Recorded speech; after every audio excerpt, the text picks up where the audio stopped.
Yang jelas karena saya pernah tertipu, Mas.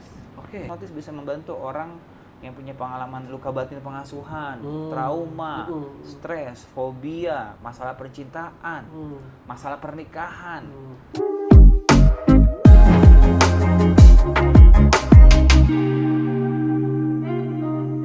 Hipnosis, orang sering mengira hipnosis itu sebuah entertain, sebuah pertunjukan untuk menghibur gitu kan. Tapi ternyata setelah saya pelajari, hipnosis itu lebih dari itu. Ada ilmunya, ada pendidikannya gitulah untuk menjadi seorang praktisi hipnoterapi. Dan sekarang kita sudah kedatangan bintang tamu untuk Cyber Podcast, Cyber Passport hari ini, yaitu Bapak Yusdi Lastutianto, Ya. praktisi hipnoterapi, edukator juga, trainer juga. Ya, Pak. Selamat siang, Pak Yusdi. Selamat siang, Apa kabar, Mas Pak Reza? Yusdi? Baik, terima kasih kesempatannya, Mas Reza. Siap, sama-sama. Jadi sesuai dengan tema kita hari ini yang saya sampaikan tadi, kita akan mengulik nih, apa sih itu hipnosis dan hipnoterapi, gitu ya. Jadi Pak Yusdi, bisa ceritakan dulu nggak nih Pak, apa sih itu hipnosis gitu kan? Yeah. Beda nggak sih sama hipnoterapi gitu? Mungkin secara singkat bisa sampaikan gitu apa? Baik, terima kasih Mas Reza kesempatannya sekali lagi. Jadi Sama-sama. kalau kita bicara hipnosis adalah diterimanya ide tanpa dikritisi. Diterimanya ide Tanpa dikritisi. Bagaimana kita memberikan sebuah sugesti yang berarti adalah ide, saran, dan pengaruh diberikan kepada orang lain. Jadi orang menyerap dan menerima informasi itu. Yang kedua adalah hipnosis sebuah keadaan mental. Kalau kita bicara dengan neuroscience namanya gelombang otak theta dan alpha. Jadi reseptor informasi dalam pikiran tuh kebuka sehingga bisa ditanam tuh nilai-nilai. Jadi banyak definisi hipnosis yang tadi bisa dipandunya imajinasi, keadaan mental di mana orang rileks sehingga bisa menerima informasi, sampai bagaimana memberikan sugesti itu. Nah, hipnosis sendiri sudah lama sekali, dari tahun 1800-an, bahkan orang-orang zaman dulu sudah melakukan itu. Jadi dia mau terapi, lalu masuk ke sebuah kuil, lalu nanti dia mengatakan sesuatu. Ada namanya juga autosugesti. Bagaimana mengambil. Jadi kalau secara sederhana apa tuh hipnosis? Di mana keadaan mental siap diberikan pengaruh dan sugesti. Jadi untuk memasukkan sugesti tadi, itu ada proses relaksasinya dulu gitu untuk Mas Yusdi sebagai conditioning gitu. lah. Conditioning. Dikondisikan agar mereka siap.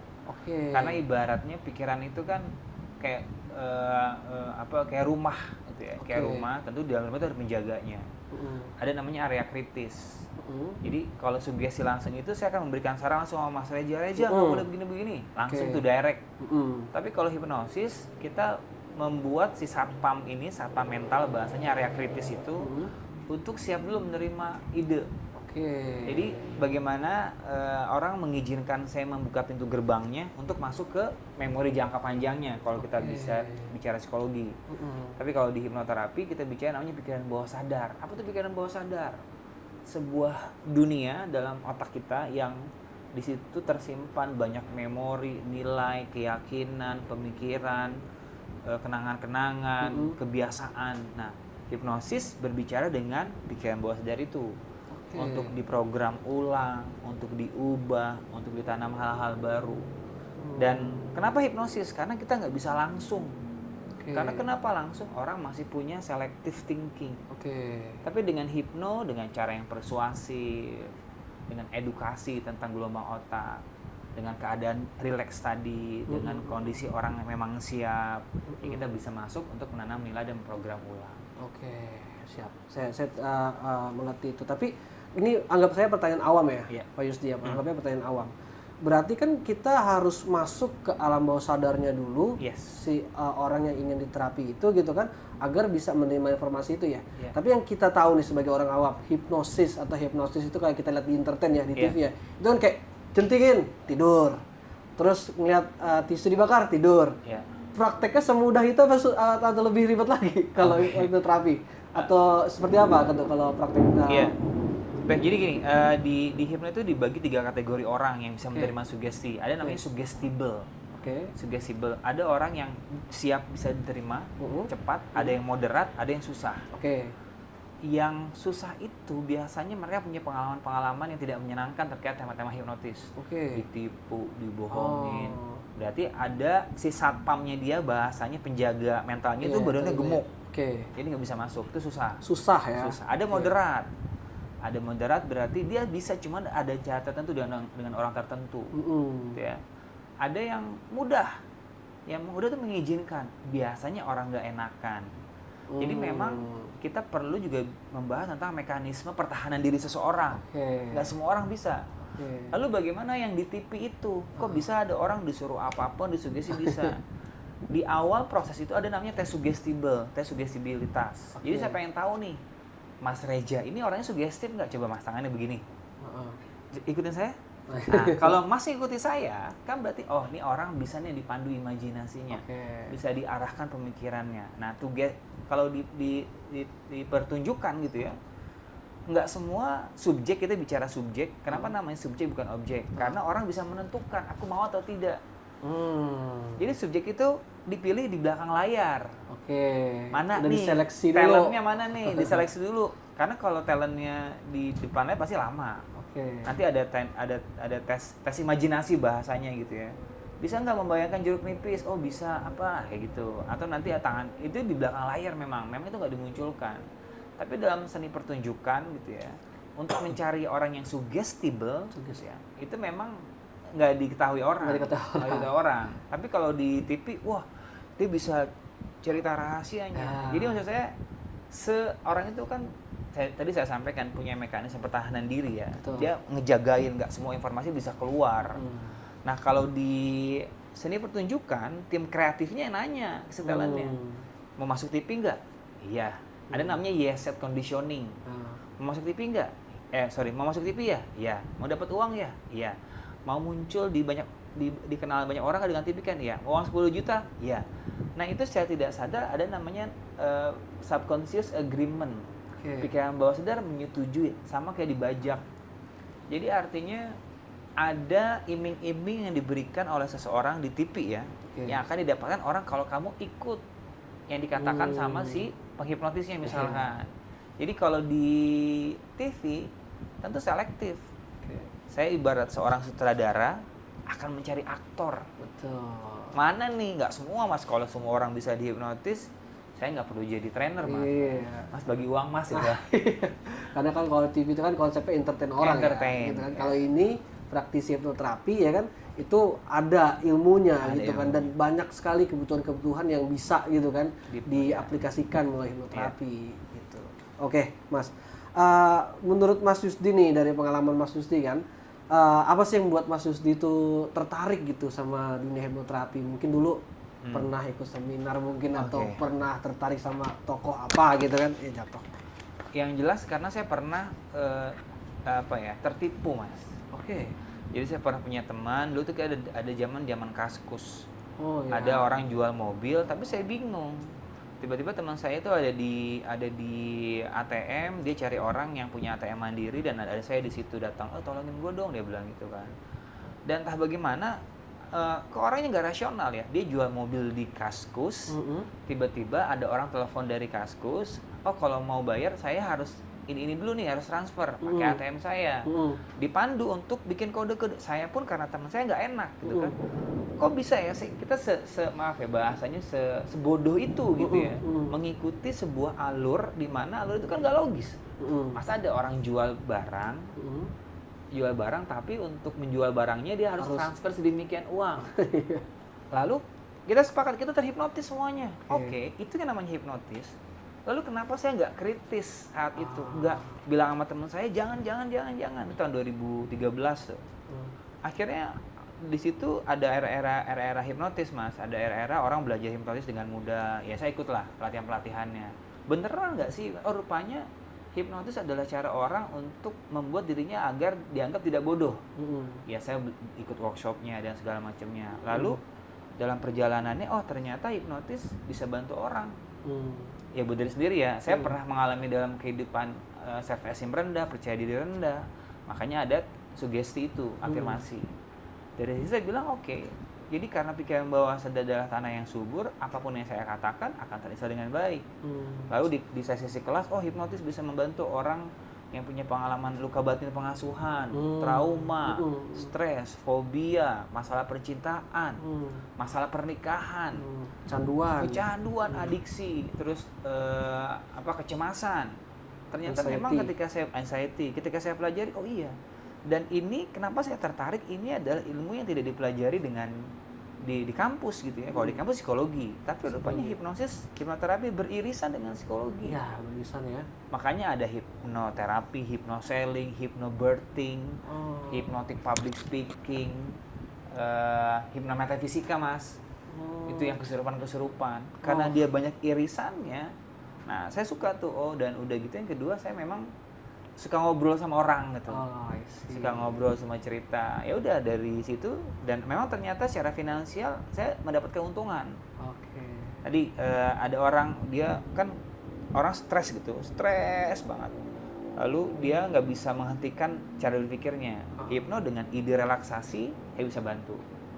Terus ada orang punya konflik batin, pilihan mau pindah karir atau mau stay, bisa dibantu dengan hipnoterapi.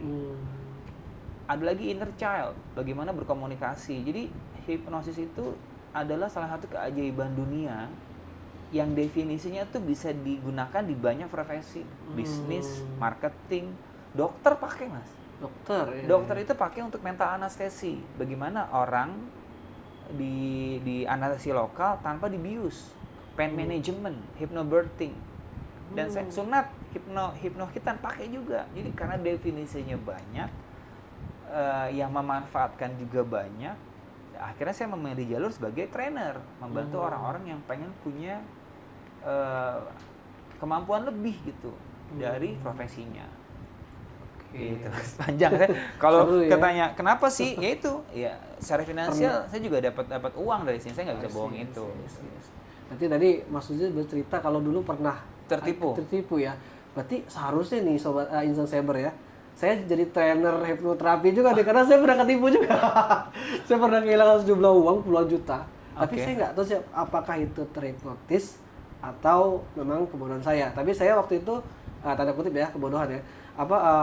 Entah karena link phishing gitu kan. Jadi yang saya aneh juga, kok bisa jebol m-banking saya, itulah gitu kan. Cuma dulu kayak saya kehilangan sejumlah uang karena berdasarkan chat-chatan sama marketplace, saya jadi percaya gitu kan, saya jadi ini.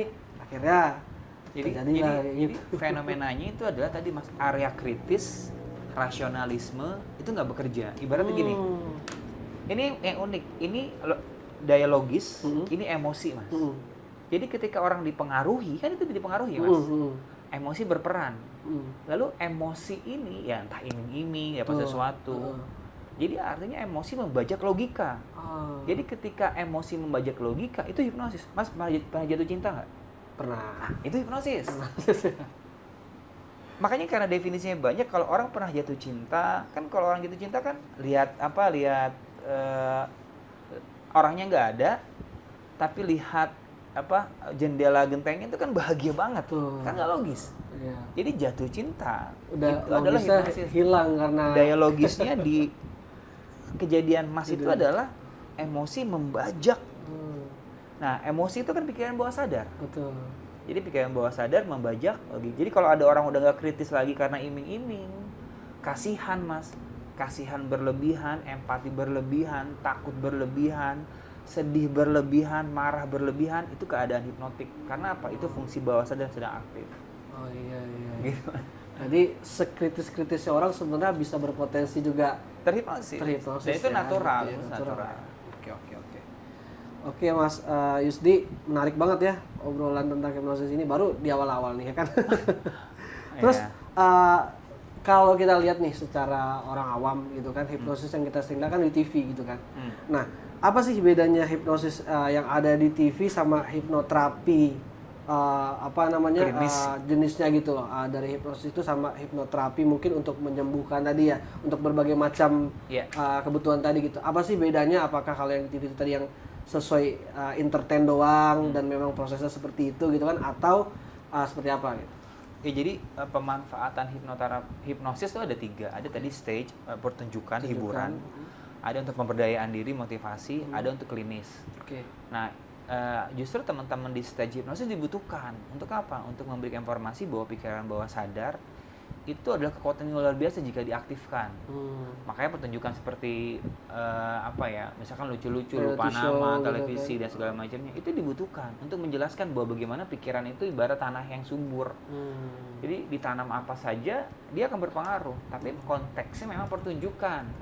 Tapi kebanyakan teman-teman itu namanya seni pertunjukan gitu ya. Ya untuk hiburan, untuk memberikan edukasi bahwa pikiran bawah sadar itu bisa diberdayakan. Bahwa pikiran kita adalah sesuatu yang sangat kuat untuk menumbuhkan apapun itu. Itu yang pertama. Jadi memang dibutuhkan justru. Yang kedua adalah untuk pemberdayaan diri. Bagaimana pada akhirnya orang merasa dia yakin, citra dirinya bagus, efikasi dirinya bagus, kan berhubungan sama afirmasi. Apa sih yang dikatakan kalau Mas Reja gitu, kalau pagi hari ketika melihat kaca, apa kata-kata yang dikatakan sama orang di kaca itu? Kalau melihat kaca? Refleksi Mas Reja sendiri. Refleksi apa ya, mungkin kadang-kadang kayak bersyukur gitu. Reja kamu tuh pinter. Itu yang dibutuhkan Mas, memberdayakan diri. Yang ketiga adalah hipnoterapi klinis. Nah ini yang memang saya dalami dan ini beririsan sama psikologi dan psikoterapi. Yang saya bilang tadi, apa manfaatnya? Pengalaman traumatik PTSD, orang punya luka batin di masa kecil, unfinished business lah, itu stres. Kan kalau stres kan orang kan ada use stress, ada distress. Nah stres yang nggak sehat ini nih yang perlu diurai. Jadi agar fungsi otak itu beristirahat. Lalu ada fobia, ketakutan, kecemasan. Jadi tadi luka batin perceraian, luka batin pernikahan, ya kita bisa berhubungan sama tema-tema masih terukur. Tapi ketika sudah bermain di psikologi kepribadian, misalkan bipolar, itu udah bukan ranah kita lagi. Nah ranah kita di hipnoterapi klinis membantu sesuatu yang sebenarnya itu nggak ada jadi ada. Nah kalau hipnoterapi klinis bermain di dua hal Mas. Ada namanya rekonsiliasi memori lama diubah dengan memori baru. Nah ini inner child nih. Atau buat namanya neural pathway, buat jalur baru di otak. Reza tuh pinter, saya tuh pinter, diulang-ulang, akhirnya ada bangunan baru, mengulang-ulang kata-kata. Nah stage dibutuhkan untuk mengedukasi orang tentang kekuatan pikiran. Pemberdayaan diri dibutuhkan untuk anak-anak senang belajar, senang matematika, orang yang takut sunat akhirnya mau disunat, orang yang nggak percaya diri mendekati perempuan akhirnya percaya diri. Sampai kalau klinis, nah ini tema-tema terapeutik. Yang klinis ini memang nggak semua orang punya minat di sini, tapi ketiganya saling menopang, satu mengedukasi, satu memberdayakan, satu membenahi. Jadi hipnoterapi itu bukan cuma sekedar promotif, bukan cuma sekedar kuratif, bukan cuma menyembuhkan kita, bukan, tapi kita mengedukasi orang ya dengan stage hipnosis, kita memberdayakan orang ya dengan hipnosis. Mudah-mudahan kejawab ya Mas. Iya kejawab, cukup jawab sih. Cuman yang ada di benak saya ketika Mas Yusti menjawab tadi, berarti kan hipnosis ini kan tadi beririsan banget sama psikologis gitu ya. Berarti apakah, misalnya saya nih, anggapnya pertanyaan awam nih Mas Yusti ya, apakah saya bisa bilang Mas Yusti juga praktisi psikolog gitu, atau itu berbeda sama psikolog gitu? Apakah ada spesialisnya lagi kalau untuk menjadi hipnoterapi? Karena kan proses tadi sama tuh ya, mencari dulu gitu kan akar masalahnya gitu kan, ditanya dulu. Basically kan ke psikolog kan kita bercerita bercerita kalau kita tuh seperti ini gitu kan, dan psikolog biasanya mengidentifikasi gitu kan, kalau ini. Kalau misalkan udah tahap selanjutnya biasanya ini sepengetahuan saya nanti ke psikiater untuk dikasih obat gitu kan segala macam. Nah kalau Mas Yusti ini apakah sama dengan psikolog atau praktisinya lagi ada sama psikolog gitu? Jadi ketika memang udah dari psikolog nanti ada praktisinya lagi nih Mas Yusti untuk memasuki alam bawah sadar itu gitu, atau seperti apa? Jadi kalau bedanya gini, kita nggak ngambil peran psikolog, nggak ngambil peran psikiater. Jadi ibaratnya tembok gitu ya, ini tembok ini sedang bermasalah gitu ya, bermasalah. Kalau psikiater gitu ya, psikiater otomatis tugasnya dia adalah mengganti warna temboknya. Mengganti. Ini analoginya ya. Psikiater ngasih obatnya, mengubah. Nah, nanti psikolog atau konselor dia membantu untuk apa? mengurai warna-warna di tembok itu yang sudah tidak sesuai lagi. Makanya menyimak, mendengar, talking cure yang tadi saya sampaikan. Jadi fungsi konselor dan psikolog adalah mengidentifikasi, mencari tahu apa yang tidak sesuai. Nah, hipnoterapi gitu ya, membersihkan Mas. Kan masih ada minyak-minyaknya nih. Kita bersih-bersihin dulu agar nanti psikiater ngasih warna. Jadi fungsi peran-peran konselor sama psikolog mengelupasnya, mengelupas warna-warna yang sudah tidak sesuai lagi. Tadi kan melepaskan energinya, cerita, identifikasi. Nah, kita ngebersihin dulu. Kalau ngecat tembok itu istilahnya apa ya? Ngebersihin minyak-minyak agar sudah siap lagi diberikan obat gitu. Biar lebih bagus. Biar lebih rapi gitu kan ya. Nah, peran kita adalah di tema-tema bagaimana orang bisa menerima keberadaannya dia. Bisa memaafkan apa yang pernah terjadi, lalu bisa move on. Jadi peran itu kita di antara itu, karena kita nggak boleh ngasih obat, kita nggak bisa diagnos. Ya tapi ada kemiripan ya, kita mendengar, ceritain dong pemicunya, gitu. Berarti yang tadi Mas bilang tuh beririsan gitu beririsan. ya? Beririsan. Bahkan saling support. Ada juga yang sudah kolaborasi gitu. Oke. Kira-kira Mas Yusti, masalah apa nih yang biasanya atau kondisi apa nih yang sering di hipnoterapi biasanya? Ya kalau saya gitu ya, ya luka batin. Luka batin itu banyak ya.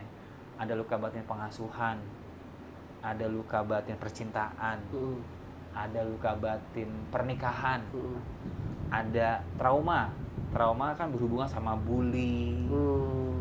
Ada juga trauma yang sifatnya fisik, ada sexual abuse, kekerasan fisik, kekerasan seksual, itu yang saya dapat. Atau luka batin anak-anak, inner child, emosi, marah, benci gitu. Jadi yang sering sih memang kecemasan, anxiety. Selama masih ada orang cemas, selama masih ada orang punya luka batin yang saya sampaikan tadi, selama masih ada orang yang nggak percaya diri, self esteem rendah, kita bisa masuk sebagai hipnoterapis. Lebih sering itu ya? Lebih sering itu. Case-nya ya. Kalau fobia-fobia, misalnya kayak dia fobia apa tuh, tipe fobia yang bulat-bulat apa tuh, ada nggak yang pernah? Saya pernah, dan saya bisa betul dengan cepat. Ada pendekatan lain NLP itu, kalau pernah dengar NLP itu juga ngebantu. Tapi saya pernah bantu fobia tentang orang, dia fobia naik pesawat terbang.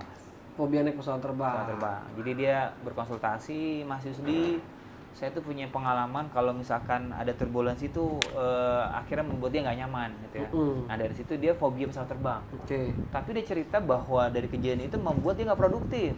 Ketika ada tugas keluar kota dia selalu menolak. Dikasih teman-temannya. Padahal dia punya impian pengen jalan-jalan keluar kota gitu kan. Mana tuh? Ya akhirnya memang kan fobia kan adanya sebuah peristiwa gitu ya. Adanya sebuah peristiwa, lalu di peristiwa itu ada objek yang terlibat. Nah, ada pengalaman indrawinya, bahasanya lihat, dengar, rasa, ada pengalaman psikologisnya. Nah, saya sebagai terapis akan mencari tahu pengalaman indrawinya, lalu nanti dieksplorasi. Di hipnoterapi ada namanya mengedit gambar. Gambarnya diedit, diubah, diprogram ulang, plus pengalaman psikologisnya. Dirubah pemaknaannya, diberikan kata-kata baru. Nah akhirnya orang itu yang tadinya fobia, ini makanya saya bilang hipnoterapis itu adalah pekerjaan yang mulia Mas. Kenapa? Ada orang fobia makan ayam. Fobia itu kan gini, objeknya nggak membahayakan. Oke, kalau pesawat terbang bisa dianggap membahayakan lah. Tapi fobia itu objeknya nggak membahayakan. Ayam, fobia makan ikan, kucing, itu bisa dibantu. Nah singkat cerita yang tadi, orang tadi itu dia datang ke saya, lalu saya gunakan beberapa intervensi pendekatan hipnoterapi gitu ya. Ada banyak gitu, saya gunakan beberapa banyak. Akhirnya sekarang dia sudah menikmati kehidupannya berjalan-jalan naik pesawat. Bahkan udah pergi umroh gitu.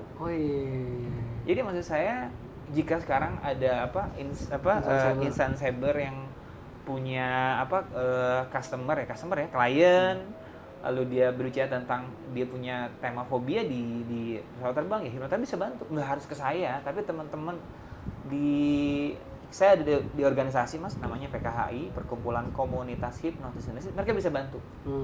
Gitu. Berarti berapa lama tuh kalau saya boleh tahu prosesnya ketika dia takut datang konsultasi ke Mas Yusdi, terus tiba-tiba dia udah berani naik pesawat? Saya bisa 10 menit Mas. 10 menit?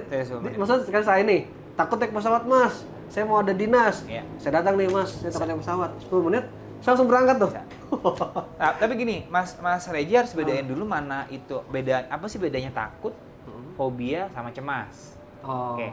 Takut itu objeknya ada dan membahayakan.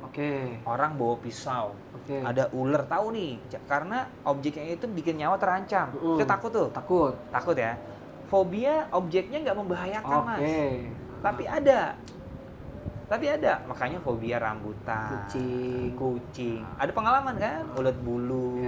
Yang ketiga cemas itu objeknya nggak ada, Mas. Tapi berhubungan sama memori. Nah, saya akan jelaskan dulu nih sama si klien. Coba bedain dulu nih. Anda takut, fobia atau cemas? Fobia membahayakan objeknya. Jadi kita ajak dia berpikir rasional dulu. Setelah diajak berpikir rasional, berarti kan ada kesiapan bawah sadar bahasanya. Ketika dia sudah siap bawah sadar, baru ada intervensi tanda petik yang tadi 3 menit, 10 menit. Berarti kalau naik pesawat takut dong jatuhnya? Fobia dong.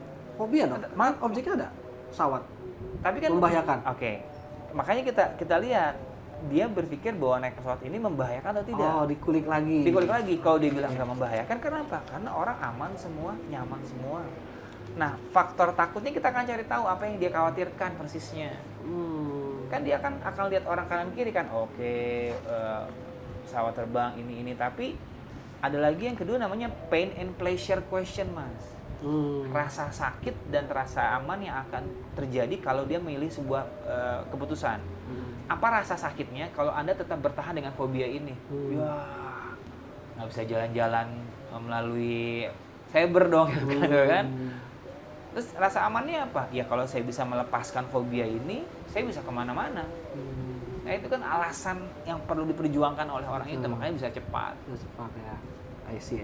Jadi ini relate nih sama insan cyber yang ada di dunia pariwisata kan. Jadi kalau ada klien atau mungkin insan cyber sendiri yang fobia naik pesawat tapi mau ke Jepang ya kan, mau ke Thailand, bisa hubungin Mas Susdi dan kawan-kawan ya. Hipnoterapis gitu. Mas Susdi, seberapa aman sih praktek hipnoterapi ini? Ada efek sampingnya nggak sih nanti kalau setelahnya gitu? Baik. Yang jelas gini, kan tadi saya sampaikan hipnoterapi itu kan banyak kajiannya ya. Dalam konteks relaksasi misalkan, orang dalam keadaan rileks, nyaman, gitu, membuka pikiran bawah sadar.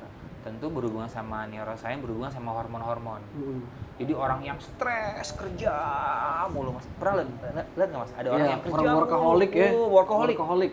Dia kerja mulu, otomatis kan fungsi otaknya bekerja secara kimiawi sama electricity. Jadi ketika dia bekerja terus, dia akan panas sih lama-lama nih. Ketika panas lama-lama akan berpengaruh ke tubuh, makanya psikosomatis. Nah, lalu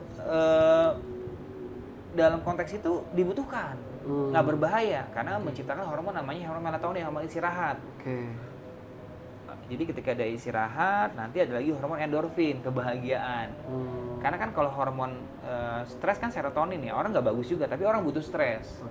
Jadi kalau pertanyaan berbahaya nggak, dalam konteks tertentu nggak berbahaya. Tapi bisa membahayakan kalau seorang hipnoterapis gitu ya, memberikan kalimat-kalimat sugesti yang tidak sesuai dengan kebutuhan si klien. Salah mengidentifikasi. Misalkan, ya. Mas Reza pengennya lebih bahagia, tapi kalimat yang saya sampaikan adalah lebih senang. Itu bisa berpengaruh karena tertanam.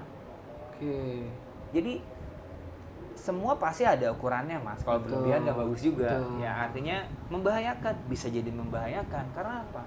Seorang hipnoterapis adalah orang yang punya otoritas. Ibarat orang tua, dan hipnoterapis terbaik adalah orang tua. Jadi kalau orang tua berkata salah, sama seperti kita punya otoritas. I see.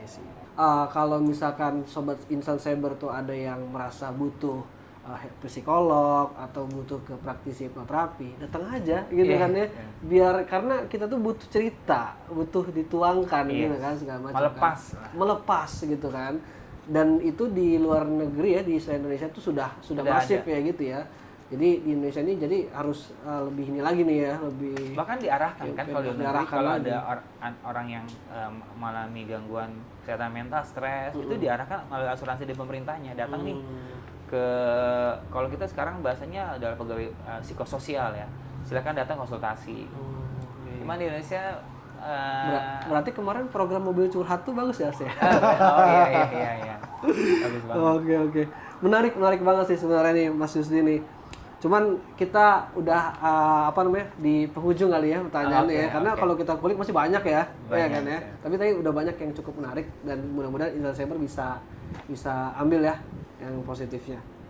Nah, pertanyaan penutup nih Mas Yusdi. Menurut Mas Yusdi nih, bagaimana masa depan hipnosis, hipnoterapi dan kesehatan mental di masa depan di Indonesia? Ya. Sekarang sudah cukup melek orang ya tentang apa tuh manfaat dari hipnosis. Sudah terbuka lah, open mind gitu ya. Open mind, bahkan sekarang saya di perkumpulan komunitas hipnosis Indonesia gitu ya, dan di IHC gitu ya. Kita lagi berjuang nih bagaimana kita menjadi sebuah gerakan yang membuat orang sadar bahwa dia butuh untuk sehat secara mental. Bahkan ide kita sekarang adalah saya ada ketua umum PKHI namanya Pak Afifi, ada sebuah ide di mana kita akan jadikan sebuah permenkes. Jadi ada sebagai peraturan bahwa ini memang sebuah profesi yang mulia. Gitu. Jadi berkembang sekali karena kebutuhan akan kesehatan mental semakin meningkat. Kebutuhan orang yang pengen slimming juga gitu meningkat. Stres apalagi sekarang sudah sangat tinggi Mas, entah stres kerja sangat. Atau orang cari kerja itu luar biasa ya, terutama sangat tinggi Mas. Apalagi anak-anak yang butuh edukasi tentang bagaimana masa depannya banyak. Jadi kalau saya bilang bagaimana, ya saya yakin sekarang sudah banyak Mas. Kalau Mas lihat handphone saya gitu ya, itu Mas mau konsultasi, jadi akan berkembang terus.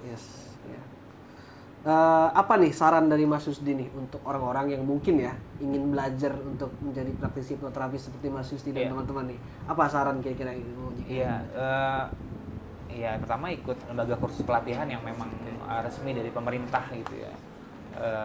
Itu yang pertama. Ada komunitasnya juga, boleh belajar dari buku, apalagi sekarang zaman AI ya, orang bisa cari di AI. Tapi fungsi dari hipnoterapis itu tidak tergantikan oleh AI karena sentuhan manusia Mas. Iya betul. Kita ngetik prompt nanya terus dijawab sama dia kayaknya kurang menyentuh kalau nggak orang langsung ya. Kurang menyentuh. Jadi kalau misalkan gimana kalau mau belajar, yang pertama adalah memahami bahwa memang suka berinteraksi dengan orang, suka bantu orang, terus juga siap dengan apapun respon dilakukan, cari lembaga yang memang sesuai, cari organisasi profesi yang sesuai. Karena gimana pun mereka yang akan mengeluarkan rekomendasi untuk praktek gitu. Dan menurut saya sebagai seorang hipnoterapis adalah seorang pembelajar Mas. Belajar dari pengalaman orang ya kan ya. Dan kita perlu belajar terus karena situasi yang dihadapi di ruang klinis nggak pernah sama Mas. Nggak pernah sama ya. Even that dia karena inner child-nya karena nggak pernah sama ya, pasti berbeda ya. Beda Mas. Jadi kita belajar terus ya. Belajar terus dan ya pembelajar sejati lah. Siap dengan itu. Dan sebelum kita menutup nih, Mas Yusdi, ini ada lucu-lucuan aja ya, this or that gitu, A atau B gitu kan. Saya akan kasih quick answer aja, A atau B gitu ya. Yang saya sebut pertama A, selanjutnya B gitu ya. Oke, Mas Yusdi, hipnosis untuk hiburan atau hipnosis untuk terapi? Hipnosis untuk terapi sudah pasti. Yang kedua, sesi hipnoterapi tatap muka atau secara online? Tatap muka. Lebih touch ya. Lebih melihat bahasa tubuhnya sih itu. Lebih melihat bahasa tubuhnya ya. Oke. Mengatasi stres dengan hipnoterapi atau menghilangkan fobia dengan hipnoterapi? Ini nih. Menghilangkan fobia dengan hipnoterapi ya. Bisa dengan cara cepat. Dengan cara cepat yang tadi ya, fobia naik pesawat 10 menit kelar. Keren. Terus hipnosis langsung oleh praktisi atau belajar self hipnosis sendiri? Ini boleh diajarkan. Belajar self hipnosis sendiri? Ya. Oh, itu bisa ya? Bisa. Kita belajar, kita self hipnosis sendiri. Autosuggestion namanya. Autosuggestion. Berarti Mas Yusdi udah bisa self hipnosis. Yes. Oke, keren ya. Lalu satu sesi panjang atau beberapa sesi singkat? Kalau saya nih. Satu sesi panjang. Itu bisa 3-4 jam. Bisa 3-4 jam, tapi soft gitu ya. Bisa. Hipnosis untuk ilmu psikologi atau ilmu bisnis? Iya, karena sedang kuliah lagi psikologi sekarang. Jadi. Reaksi klien yang menangis atau yang tiba-tiba tertawa saat sesi? Tertawa saat sesi. Ini saya masih belum apa nih maksudnya? Oh ya, pertanyaan mungkin kayak ini ya. Maksudnya gini mungkin ya, pas lagi di sesi terapi itu lebih sering nangis dia atau lebih sering tertawa? Nangis karena itu tadi mengeluarkan itu kan. Terus lebih menantang menghadapi klien yang skeptis atau klien yang terlalu antusias? Antusias. terlalu antusias ya, ya karena kalau skeptis dia akan berupaya cari alasan untuk tidak yang tadi ya, yang apa namanya, rasionalisasi lah. Oke. Hipnoterapi untuk anak-anak atau orang dewasa? Untuk orang dewasa ya. Kalau anak-anak capek. Lebih apa? Lebih ya makanya nih anak-anak usia berapa nih? Usia 5, 6, 7, 8 sampai ada. Jadi kalau anak-anak itu misalkan sering kecanduan gadget. Orang tuanya biasanya. Kalau orang tuanya saya bisa bantu anak Anda untuk kecanduan gadget, tapi Anda mau mendampinginya ya. Kalau itu tapi kalau orang tuanya bilang, "Ya, saya kan sibuk." Udah capek dah. Terus yang terakhir, bekerja dengan individu atau memandu hipnoterapi dalam grup. Oh, ini nih. Memandu hipnoterapi dalam grup. Saya belajar psikodrama, grup hipnoterapi, saya lebih suka dalam grup. Walaupun individu saya suka gitu, tapi kalau dalam grup itu orang bisa belajar langsung. Misalkan ya, saya kasih contoh. Dalam grup hipnoterapi, Mas Reza dalam sebuah keadaan tertentu, lalu terapi rame-rame. Nah, dia ada 2 orang di sini. Nanti peserta lainnya akan belajar juga gitu. Jadi karena backgroundnya adalah pendidik gitu ya. Biasa ngajar klasika, saya lebih suka yang klasika. Menarik banget. Ya. Selesai. Itu dia bincang-bincang kita di Cyber Passport kali ini dengan tema hipnoterapi dan hipnosis bersama dengan Mas Yusdi. Jadi untuk insan cyber yang ingin hipnoterapi bisa menghubungi, mungkin nanti aku taruh di sini ya. Di bawah ini Mas Yusdi dan kawan-kawan gitu ya. Dan mudah-mudahan perbincangan kita kali ini dapat banyak sisi positifnya ya, yang bisa diambil, dan juga untuk kemajuan hipnosis dan hipnoterapi, terutama mental health juga ya di Indonesia ini ya. Sampai situ aja Mas Yusdi, terima kasih sudah datang ke Podcast Cyber. Sehat-sehat. Terima kasih. Sampai ketemu lagi di Cyber Passport episode selanjutnya. Bye bye. Terima kasih.